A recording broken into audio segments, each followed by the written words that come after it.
بعض سے مروی ہے کہ نبی کریم صلی اللہ تعالیٰ علیہ وآلہ وسلم کی خدمت میں یہودی آئے اور کہنے لگے کہ آسمان اور زمین کی پیدائش کے بارے میں سوال کرنے لگے۔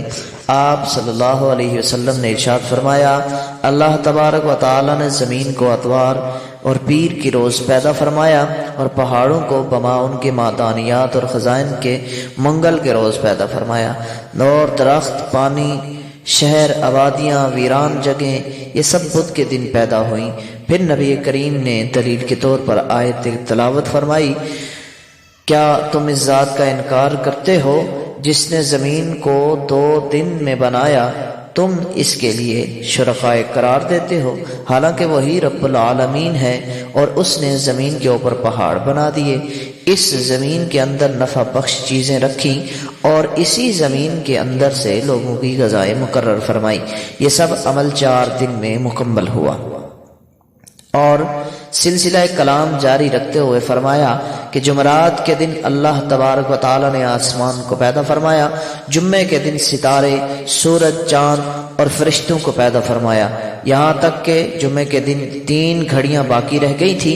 پھر ان 3 گھڑیوں میں سب سے پہلی گھڑی میں لوگوں کی عمریں، دوسری گھڑی میں آفات و مصائب کو پیدا فرمایا اور تیسری اور آخری گھڑی میں آدم علیہ السلام کو پیدا فرمایا۔ ان کو جنت میں رہائش عطا فرمائی، ابلیس کو سجدے کا حکم دیا، انکار پر اسے جنت سے نکال دیا گیا۔ یہ سب آخری گھڑی کے ختم تک ہوا۔ یہودی کہنے لگے، پھر کیا ہوا؟ تو آپ نے فرمایا، پھر وہ اپنی شان کے مطابق عرش پر جلوہ افروز ہوا۔ یہودیوں نے کہا کہ اگر آپ اختتام صحیح کرتے تو آپ کی بات بالکل درست تھی۔ پھر انہوں نے کہا کہ اس کے بعد اللہ تعالیٰ نے آرام فرمایا۔ نبی کریم یہ سن کر انتہائی ناراض اور غضبناک ہوئے۔ اس پر آیت کریمہ نازل ہوئی سورہ کاف کی، جس کا مفہوم یہ ہے کہ بلا شبہ ہم نے آسمان و زمین ان کے درمیان چیزوں کو 6 دن میں پیدا فرمایا اور ہمیں کچھ بھی تھکاوٹ نہ ہوئی، بس آپ ان کی باتوں پر صبر کرتے رہے۔ حضرت ابو ہریرہ رضی اللہ تعالی عنہ نے ارشاد فرمایا کہ نبی کریم صلی اللہ تعالی علیہ وآلہ وسلم نے میرا ہاتھ پکڑا اور فرمایا کہ ابو ہریرہ، اللہ تبارک و تعالی نے مٹی کو ہفتے کے دن پیدا فرمایا، پہاڑوں کو اتوار کے دن اور درختوں کو پیر کے دن اور ناپسندیدہ جگہوں کو منگل کے دن اور روشنی کو بدھ کے دن پیدا فرمایا اور جمعرات کے دن حیوانات کو زمین پر پھیلا دیا۔ جمعے کے دن عصر کے بعد آدم علیہ السلام کو پیدا فرمایا۔ یہ آخری مخلوق جمعے کی آخری گھڑی میں عصر و مغرب کے درمیان پیدا ہوئی۔ عبداللہ بن سلام اور حضرت ابو ہریرہ آپس میں جمعے کی اس مخصوص ساعت کے بارے میں تذکرہ کر رہے تھے کہ جس کی فضیلت نبی کریم سے منقول ہے۔ عبداللہ بن سلام کہنے لگے کہ میں اس ساعت کو زیادہ جانتا ہوں۔ اللہ تعالیٰ نے آسمان و زمین کی تخلیق کی ابتدا اتوار کے دن فرمائی تھی اور جمعے کے دن آخری ساعت میں فراغت ہوئی، پس وہ ساعت بھی جمعے کی آخری ساعت تھی۔